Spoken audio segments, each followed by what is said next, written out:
Welcome to the Ben Daniel podcast where we're calling a spade a spade. Great to be here with you guys today. What a day. What a day. Sometimes you just need to let people talk long enough to where you say, wait a second. Now that right there, what you just said right there, that doesn't make too much sense. What are we talking about? Natalie Esquire, folks. We're hitting back to back home runs. Yesterday we got Elle Duncan. Today we got Natalie Esquire. After the Golden State Warriors game the other night, she goes on Twitter and she says, "I hate this thing y'all do when you pretend one fan base is the only one saying inappropriate things. Every fan base has those people, sadly, and the larger the base, the more you have. There's a lot of despicable Golden State fans, but none of you other fan bases have any moral high ground." Who's Natalie Esquire, you might ask? Well, she's she's somebody that has me blocked, one. But she has her own show on NBC Sports, so she's actually employed by NBC Sports to talk women's basketball, and she goes on and she gives her opinion on the Golden State matter, and that led to a very interesting exchange. And the exchange that it led to is, does this apply to the W as well? And she responds, it can apply in all sports, but there is a noticeable difference in one fan base with respect to the W. And if media, players, everyone is calling it out, we are not all crazy and people don't get to invalidate those experiences. When you hear the word invalidate those experiences, I don't know about you, my ears start to screech. Like I start to hear nails on a chalkboard. I'm like, oh my, invalidate those experiences. We already know where this is going. Shout out to Chicks Dig Scars. He had a question for this. I think it's a couple at the very least. I agree with you. The Sky fan base is disgusting, but the Aces fan base is just about as bad. Natalie Esquire's responds, nah, it's one. What particular fan base is she talking to?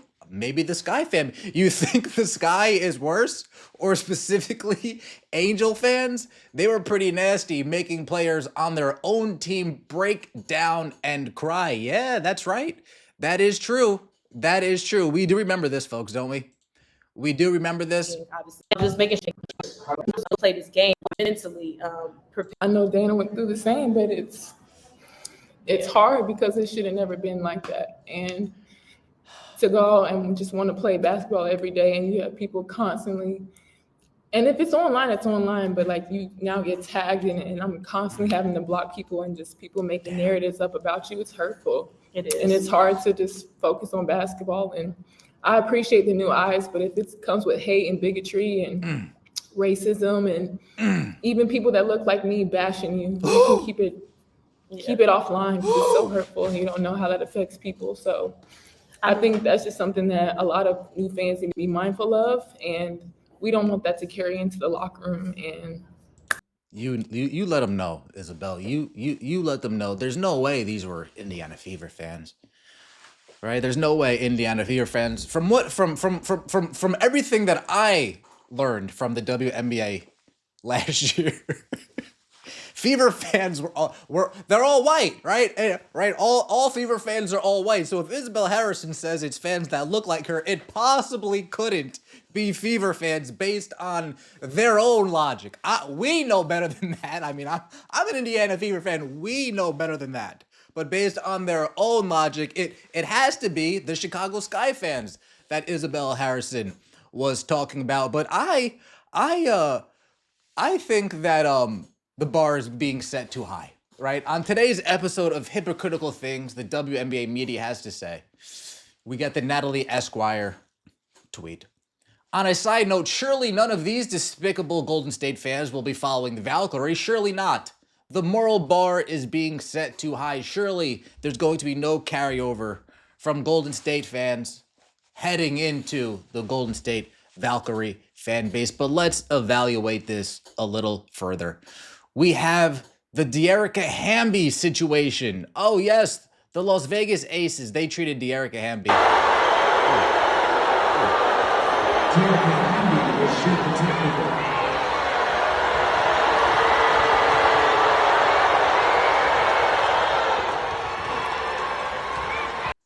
You guys remember Dearica Hamby, right? She was on the Las Vegas Aces. She got pregnant, and then allegedly Becky said, "Oh, we don't do that whole pregnancy thing. We don't really do that over here. We don't really do that over here. So we're gonna need to move you. We're gonna need to move you somewhere else." And as we're in the process of moving somewhere else, we're going to cut off all of these amenities that we promised you heading into the next season. We're going to pretty much deprive you of certain things that you asked for upon signing this new contract as we ship you over there to Los Angeles. Dearica Hamby said, okay, bop, here's a fat ass lawsuit, handle it. Dearica Hamby returns to Las Vegas and Dearica Hamby will shoot the technical. Yeah. Chicks, you might be onto something. The Aces and the Sky fan base are particularly bad, and I mean this is in front of Dearica Hamby's daughter.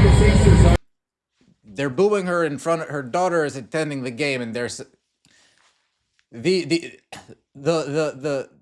example of moral superiority. The Las Vegas Aces fans, the Indiana Fever fans, moral superiority. It's a shame, folks. It surely is a shame. Sue Bird even commented on the Dearica Hamby getting booed situation. Sue Bird says she's not just a player for the Sparks who used to play for your team. She's a mother, she's an athlete, she was discriminated against or feels that she was. She filed a federal lawsuit. I couldn't believe that. The hypocrisy continues to be entrenched in the WNBA.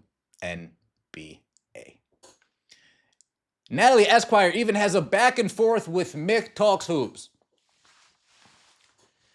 Well, that is not acceptable. I don't know what it is that you want from me, Mick responds. Absolutely nothing. We're both in a position where what we do for a living leaves us open to seeing horrible things being said about us or to us. I'm just pointing out that blaming all the bad things on one specific group of people isn't right, even if the majority is bad from X, Y, or Z. Natalie responds, no, Mick, you're not in the same position as me. You're not black and you're not a woman. So nothing you say will equate to my experience, so I honestly wish you'd stop trying. And if you don't get that, I don't know what to tell you. Again, if I didn't make myself clear, this is somebody employed by NBC Sports who gives their take on the WNBA in a that we're supposed to take serious. The fact we can't even have a back and forth discourse on Twitter that starts off somewhat respectfully without race being thrown in your face, that's a WNBA problem. And until that problem gets sorted out in some way, shape, or form, the WNBA is going to continue to get in their own way. That's just the bottom line.